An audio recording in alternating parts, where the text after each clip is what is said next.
વલ્લભાધીશ કી, ગિરિરાજ ધરણ કી જય, શ્યામ સુંદર શ્યામને મહારાણી કી, શ્રી સાઈજી પરમ દયાળ કી જય, શ્રી ગોકુલનાથ કી, દાવ દયાળ કી, શ્રી નવनीत प्रिया लाल की, अपने माथे બિરાજતા સેવ્ય સ્વરૂપ કી જય. બધાય વૈષ્ણવને જાજા કરી જય શ્રી કૃષ્ણ, જય શ્રી કૃષ્ણ. હોળીના દિવસો પૂરા. ઘણી જગ્યાએ આજે ધૂળેટી, ઘણી જગ્યાએ આવતીકાલે, પરમ દિવસે દ્વિતીય પાટોત્સવ.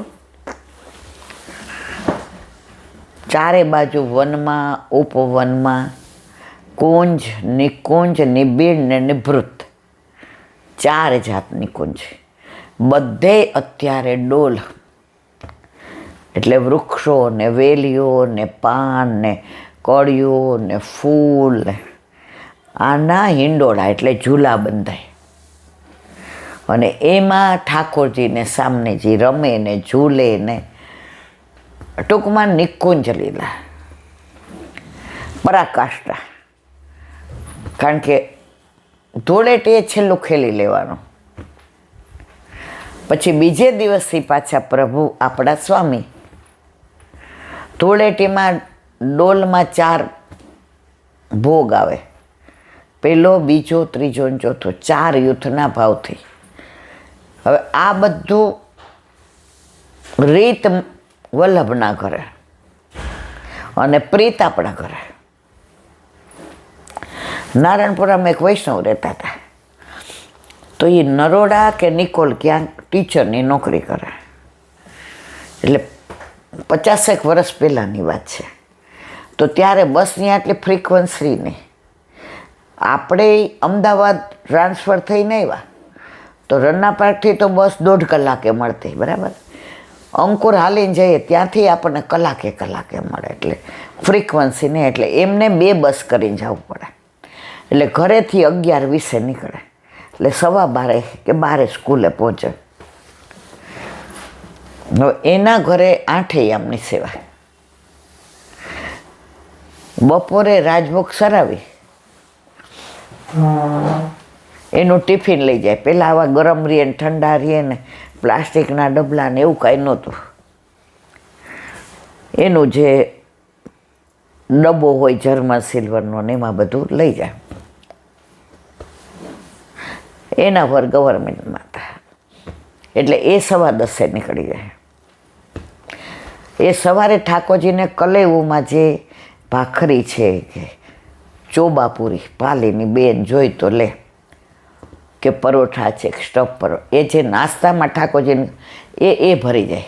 અને આ બપોરનું હોય ને એ પછી એને 8 થી 4નો 9 થી 5નો, એટલે આવીને એ પ્રસાદ લે. 2 બહારનું કાંઈ ખાતા નહીં. એકવાર એમના ગુરુદેવ ઓચિંતાના આવ્યા, વિધાઉટ એની ઇન્ટિમેશન. કોઈને ત્યાં પધરામણી હતી. તો એને એમ થયું કે લાવ હું આનું નોકરી કરે છે, બધા કહે છે કે પ્રભુના 8 યામને સરસ સેવા કરે છે. બારણું ખટકાયું. પેલા ફ્લેટ ઓછા હતા, બંગલા વધુ હતા.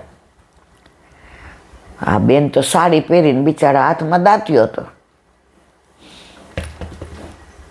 ઠાકોરજીને સેનભોગનું દૂધ હતું. એ કે મારા વાલા, માર તો આમ જો પેલા સહજ હતા વૈષ્ણવ, આડંબર નહોતા. પધારો પધારો. પછી કે શું પાથરું? એ કે તે હૈયું પાથરું દે, તારે આંખમાં આવકાર છે ને હું સમજી ગયો. પણ જે માર તો સ્કૂલનો ટાઈમ, એ કે મને ખબર છે. હિંચકા પર બિરાઈ જાય. પછી ઓલા બેન કે હવે હું ટિફિન ભરી લઉં પછી ચરણ સ્પર્શ કરું. એ કે ચરણ સ્પર્શ કેમ? તે મને વિનંતી કરી હતી, તે મને પધરામણીનું કહ્યું હતું, તું ત્યાં કે? એ કે ના, હું તો પ્રેમથી આવ્યો છું. શું ઠાકોરજીનો સમય? મારે વાલા અમારા ઘરે શું સમય હોય? સેનભોગનું દૂધ આરોગે છે. ઠાકોરજી પધાર્યા અને જોયું.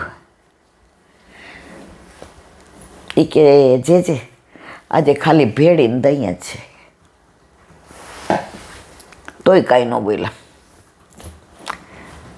તાર ટિફિનમાં એ જ તો આને બધું મૂક્યું હતું બંધ કરવા, તો ટિફિનમાં એ જ હતો ભેળીને દહીં. અને આટલો કુંજો હતો એ એણે જારી જઈને જલનો ભર્યો હતો. એ કે જે એક સાચી વાત કરું, જે રોજ હું ઠાકોરજીને કહું છું કે સાચું જ કહેવાનું હોય ને. એ કે આપે પધરાવી દીધા છે. એટલે જ્યારે આવું કાંઈ થાય ને, સવારે મોડું ઉઠાય કે શાક લેવા ના જવાનું હોય, લોટ દળાવવાનો રહી ગયો હોય, તો ઘણીવાર આવી રીતે ભેળીને દહીં ને પાપડ હોય, તો ત્યારે હું ઠાકોરજીને શું કહું ખબર છે? કે હું કહું આજે મોટા ઘરે આંટો મારી આવજો. જે એટલા રાજી થયા. મોટું ઘર એટલે ગુરુ ઘર, પધાર્યા ત્યાંથી. એ કે બસ ત્યારે ઠાકોરજીને સુધી કોની આપી? મોટા ઘરે આજે આંટો મારી આવજો. આજે અહીંયા આવું થયું છે. જે કહ્યું તમારા ઘરે પ્રભુ જે લાડ પ્રેમ પામે ને, એ અમારા ઘરે ન પામે. અમારે ગમે કેટલા બધા, તમારા ઘરે તો તાર વર વયા જાય 9 કે 8:30, તો ને તારા ઠાકોરજી કેવા રાજી રહ્યો છે. તે ભેળીને દહીં ધર્યું તો એ મુખારવીને જો. પછી કે તું તાર તૈયાર થઈ જા, લાવ પોઢાડી દઉં. ઓલા બેનની આંખમાં આંસુ આવી ગયા. જે એ કે ચિંતા કરમાં, ગુરુ તરીકેની સેવા તો ઘરે કરીએ જ, આજે વૈષ્ણવ તરીકેની સેવા મળે. અને ઠાકોરજીને પોઢાડા, અનુસર કર્યું. અને અદકીમાં એમણે કેળું હતું, બીજું તો હતું નહીં, ભોગ ધર્યો. દ્રઢઈને ચરણન કરીને બહાર આવ્યા. સીધા ખવાસ નહોતો, જાતે ગાડી ડ્રાઈવ કરીને સીધા ચપ્પલ પહેરીને કે જે ભેટ મૂકવાની રહી ગઈ ચરણ સ્પર્શ. એ કે ના, હું ચાહીને આવ્યો છું. તો એ કે મારા વાલા આટલું મારું માન રાખો. પરાણે ભેટ મૂકી, ચરણ સ્પર્શ કર્યા. પછી કે આ ભેટ લઈ લે, મંદિર આવ ને ત્યારે ગાયમાં પધરાવી દે છે. તારા દ્વારા ગાયો ખુશ થઈ ગઈ.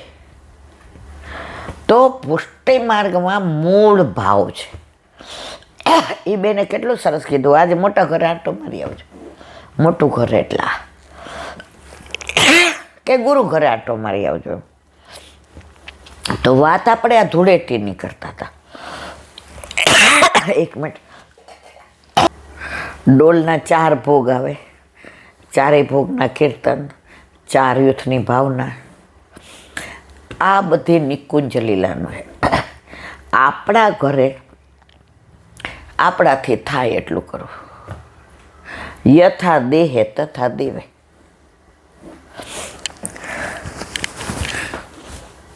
એક બેન કે મે મહિનામાં આપણે અધિક મહિનો જ નહીં લા બેન. મેં કીધું હા મારા વાલા.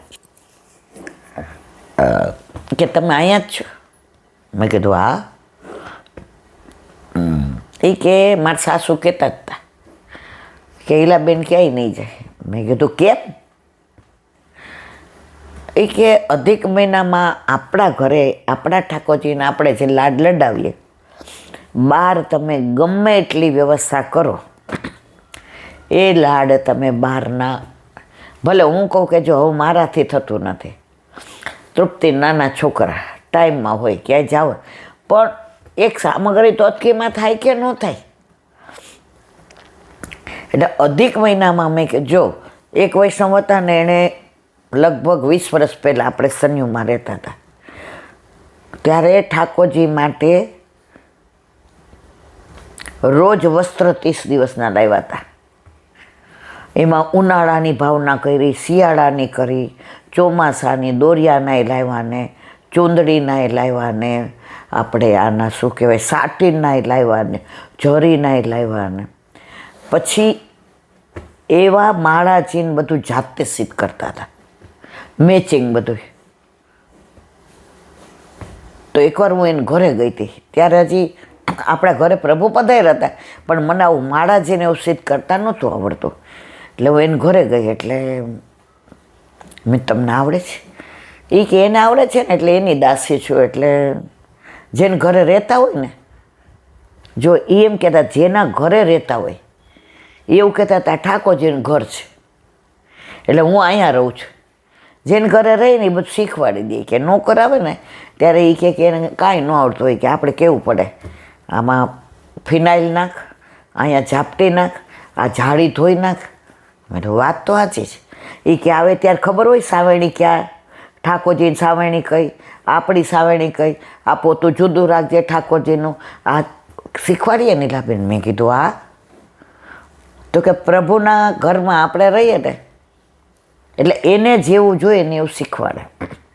એટલે એણે 3-4 ઓલા વસ્ત્રને, એટલે મને કે બપોરે નોકરી કરતાં કરતાં મેં હું કામથી આવી છું, જોયું તો વસ્ત્રની ઉપર માળાજી, એવા કર્ણફૂલ, એવો ટીપારો, એવું શીશફૂલ, કંઠાભરણ, અલકાવલી, કટી મેખલા, નુપુર. તમે ડિઝાઇન જુદી જુદી. એટલે એણે શું કર્યું તો આમ વસ્ત્રો પર રાખ્યું હતું કે આનું આ મેચિંગ આનું. અને એણે એક રેશમી કપડાં આખી સાડી ફાડી હતી, એમાંથી રેશમી કપડું કરીને બાંધીને મૂકી દે.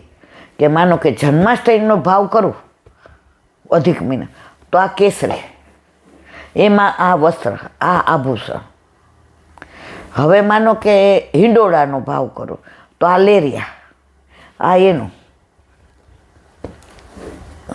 મેં કીધું હું તો દર્શન કરીને રાખ, પણ મેં કીધું મને આવડે નહીં. મને કે તું એ ભૂલી જા, મને ના આવડે. તારા મનમાં એવું છે કે હું નોકરી કરું છું એટલે મને ન આવડે. નોકરી કરે ખાય કે નહીં? મેં કીધું હા, મને ગમ્યું નહીં. નોકરી કરે નાય ને? મેં કીધું હા. તો નોકરી કરે નાય આવડે. મેં પણ હું નોકરી કરતી મને તો હુક ને આયે નથી આવડતા. એ કે પહેલી વાર માં બનીએ તો અનુભવ હોય? મેં કીધું ના. મને કે તો શું કામ ને ચિંતા કરસ? તો 30 દિવસના બધું જાતે કર્યું. 30 દિવસની સામગ્રી, માનો કે જન્માષ્ટમી આવે એ, પછી હિંડોળામાં આવે એ, પલ્લાનું બધું એણે. પછી તો ભાઈબંધી થઈ ગઈ તો બધું બતાવ્યું.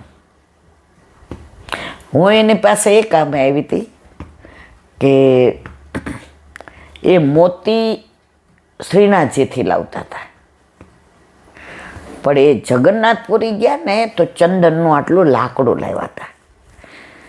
એટલે બધાએ મને એમ કીધું પાવડર હોય તો હાલે, પણ મારી બાએ ના પાડી હતી કે બેબી કેમિકલવાળા પાવડર ન વપરાય બટા, ઠાકોરજી ફૂલથી વધુ કોમળ છે, માખણથી. એટલે હું એને પૂછવા ગઈ હતી. મેં કીધું જગન્નાથપુરીમાં બધે મળે કે કોઈ ખાસ પેલું છે? કારણ કે હું ને જ્યોત્સનાબેન ને હેમાબેન ને ચારુબેન ને અમે 5 જણા જવાના હતા. એટલે હું મારા કામથી ગઈ હતી. એટલે એણે મને લાકડું બતાવ્યું. મને કે આ એ કે જગન્નાથપુરી બજારમાં જાઉં ઘણી બધી જગ્યાએ મળે, અને આ એક લાકડું 50-100 વર્ષ હાલે. એ કે ઈલા. એટલે આપણું કામ થઈ ગયું. આપણે જોઈ લીધું આ કે ચંદનનું આવું હોય, અને એનો ઓલો ઘસવાનું બધું એણે મને બતાવ્યું. પણ એની પાસેથી હું એ શીખી. ત્યારે નાના હતા એ, તો એણે આ બધું કર્યું. નાના એટલે મારાથી તો મોટા. હવે એમની ઉંમર થઈ તો મને કે હવે કાંઈ નહીં થાય. તો એલા મારાથી એક દી માનભોગ, એક દિવસ ખીર, એક દિવસ સુખડી, એવું તો થાય ને. તો આવા ભગવદીયના સંગથી ખબર પડી કે અધિક મહિનામાં આપણા ઘરે, આપણા માથે બિરાજતા આપણા ઠાકોરજીને એક કટોરી કરીએ તો મારો વાલો રાજી રાજી થઈ જાય. એટલે મને કે મારા સાસુ કહેતા હતા કે ઈલાબેન નહીં જાય. તો પુષ્ટિ માર્ગ આ છે. પહેલાં મને બહુ ઈચ્છા હતી ગોકુળ જવાની, પણ પછી વલ્લભ કે બસ અહીંયા ગોકુળ જ ચાય રહે. તો વાત આપણે આ ડોલની કરતા હતા કે 4 ભોગ ને બધું આવે. આ બધું આપણા ઘરે પ્રીત, વલ્લભના ઘરે રીત. પછી આવે દ્વિતીય પાટોત્સવ. ધૂળેટીના દિવસે બધી સાફ સફાઈ કરનાર, બધા ખાસા, જ્યાં કલર લાગ્યો હોય એ વસ્ત્ર, એ આભૂષણ, પછી સફેદ પેલું કપડું બિછાવ્યું હોય, મુખ વસ્ત્ર, બધું વડું કરનાર અને બધું નવું. કેમ? ઠાકોરજીને હોળીના રંગ એટલા બધા ગમે કે જોઈ જાય તો પાછા ખેલવા વયા જાય. તો દ્વિતીય પાટોત્સવે નંદ બાવા પાછા એમને પાટે બેસાડે. ઠાકોરજી પાછા સખામાંથીને સ્વામી બની ગયા, આપણે પાછા સેવક બની ગયા. હવે ખેલાવાનું નહીં એટલે વસ્ત્ર બી ચરણમાં નહીં, એટલે ચરણના દર્શન થાય તો દાસભાવ આવે. મેરે હી ઘર રહીએ પી અનત ન જઈએ. પછી છાકના કીર્તન આવશે બધા, અને 40 દિવસ 4 જૂથના ભાવથી 10 દિવસ કુંજ નિકુંજ નિબિડ નિભૃત. અને ચૈત્ર મહિનામાં વરુથી એકાદશી વલ્લભનું પ્રાગટ્ય, એ સામનીજીનું પ્રાગટ્ય, એ નિકુંજ લીલાનો ભાવ. તો દ્વિતીય પાટોત્સવે પ્રભુને ચૈત્રી ગુલાબની ફૂલ મંડળી. મંદિરોમાં આ બધું આપણે તો જે ગુલાબ મળે આપણે એની ફૂલ મંડળી, નથી ફૂલ મંડળી તો ફૂલ તો હોય ને, એ પધરાવીએ. ફૂલ મંડળીના કીર્તન ગાઈએ. પુષ્ટિ માર્ગમાં તમારો ભાવ અગત્યનો, તો ફૂલ મંડળી દ્વિતીય પાટોત્સવથી આવશે, છાકના કીર્તન આવશે, અને પ્રભુ પાછા આપણા સ્વામી અને આપણે પ્રભુના દાસ.